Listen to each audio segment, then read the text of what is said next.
When this person shot up to superstardom in the boxing industry in the 1980s, a lot of rumors started to swell through the years. Now, the Rastafarian said that he did practice witchcraft and that he had a very unique way of living as the only really Rastafarian world champion in any sport at the time, or major sport. Livingstone Bramble has passed away at the age of 64 after a short illness. Razal Aluja Bramble, born Livingstone Bramble in West Indies Federation, St. Kitts and Nevis, was once the WBA lightweight boxing champion of the world, which of course that was the combination belt that Duran held for a couple of years. Bramble was raised on St. Croix, U.S. Virgin Islands. He became the first world champion from St. Kitts and Nevis. Bramble began boxing professionally on October 16, 1980, knocking out Jesus Serrano in round one. He would outpoint Serrano in a rematch. In his fourth fight, Bramble faced a more experienced fringe contender Jorge Nina, winning by DQ in the second round. Now, on June 4, 1981, Bramble bet Ken Bogner by a knockout in the seventh round. But later that year, on August 31st, he lost for the first time in an 8-round decision to the very tough Anthony Fletcher.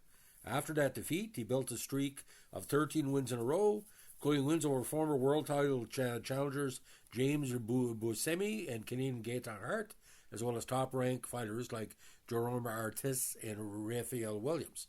Now, Bramble was given a shot to the world title when the WBA pitted him and Ray Boom Boom Mancini for the lightweight title on June 1st, 81, which a lot of people consider the fight of the year. Bramble entered the ring sporting a record of 20 wins, only one loss, with 13 KOs, but was a heavy underdog to Mancini, who had recently gone 14 rounds with the legendary Alexis Arguello. He was also coming off a successful title defense on January 14th, a third-round knockout of two-time world champion Bobby Chacon.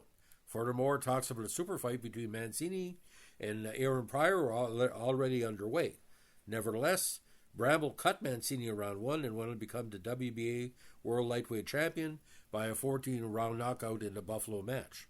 After this, the ring published a cover of Bramble, WBA Junior Lightweight World Champion Rocky Lockridge, and their trainer Lou Duva. The cover read, "The Championship Season."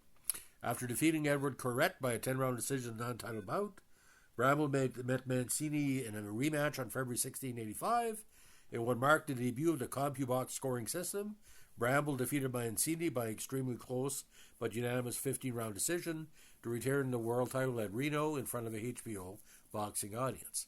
Now, after Hector Macho Camacho defeated Jose Luis Ramirez to claim the WC title on August 10th of that year, there was widespread talk about a series of fights between Bramble, Camacho, and IBF World Lightweight Champion Jimmy Paul to see who would become the unified world champion.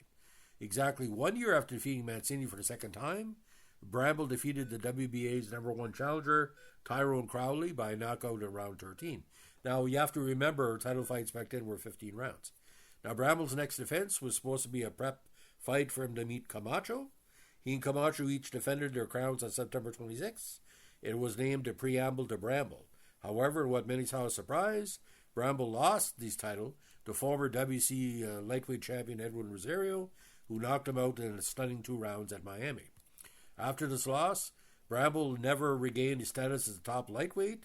He fought on and met some future former world champions such as Freddie Pendleton, Charles Murray, James Buddy McGirt, Roger Mayweather, Rafael Ruelas, and Costa Zoo, as well as world title challengers like Wilfred Rivera, Obakar, and Daryl Tyson. However, he was a losing end on many of these fights. Now, during the 80s, Bramble went through several name changes, often fighting under names of Russell Bramble or Abjua Bramble. Now, 40 wins, 26 losses. He lost 20 fights by decision, if you can believe that.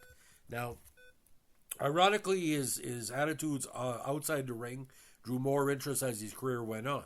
When Bramble became a world champion, rumors of him practicing witchcraft became widespread. He did not deny these rumors. Bramble did enjoy walking around with his pet snake.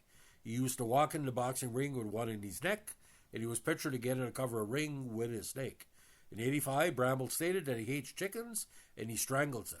It was also reported that Bramble had skinned a dead cat and put it on his living room wall. During this time, he had a boa constrictor and a ferret named Spider. He also had a dog named Snake. He describes himself as the only Rasta prize fighter there is. Now, a pescatarian, his diet was described as primarily of fish, spaghetti, fungi or mushrooms, pumpkin, and coconuts. An avid marathon runner, Bramble competed each year at the International Boxing Hall of Fame Celebrity Marathon. He was one of the most sought-after autograph signers there every year. Bramble was a resident of Las Vegas for years. He is the subject of a full biography by boxing journalist Brian D'Ambrosio. The book is titled Rasta in the Ring, The Life of Rastafarian Boxer Livingstone Bramble, and it was published in 2016. The book dissects and explains the life and beliefs of the Rastafarian boxer.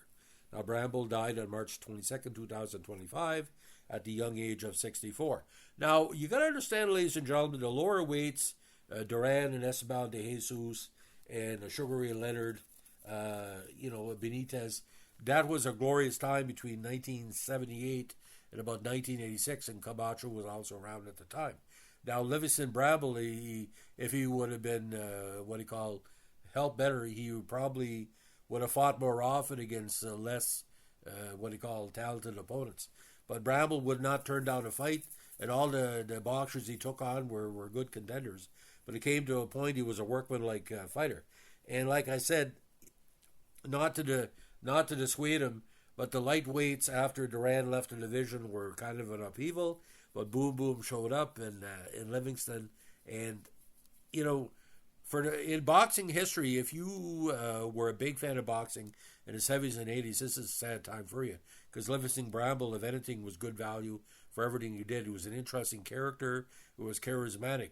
And in 2025, most people cannot don't know the top lightweight fighters, but back then that division was tremendous. And don't forget the Canadian junior weights and lightweights were strong as well.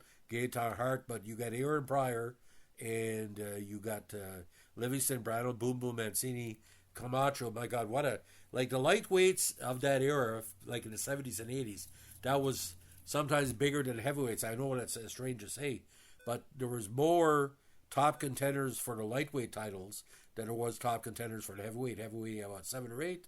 Lightweights, you had 15 or 20. There was always something going on. There was a Mexican, a Canadian, a European. The European lightweights were strong as well. But the Americans that were coming up and not the non-American black athletes in the division were quite strong as well. He was just one of them. So Livingstone Bramble, you will be missed, man. I do remember a comment you made. I think it was a HBO announcer said, any prediction of the fight? He said, I'm in the fight. Watch me. And that sums it up. You had to watch him because he had talent to burn. But those Mancini fights, ladies and gentlemen, they were tremendous. 2 fights against Livingstone and 1 against Mancini back to back to back. You know what I mean? That made Mancini a superstar by losing, because the tenacity of Mancini and Bramble in that fight was well documented. So, ladies and gentlemen, it's our latest vintage boxing podcast. If you like what we're doing here, give us a like, comment, subscribe, or share.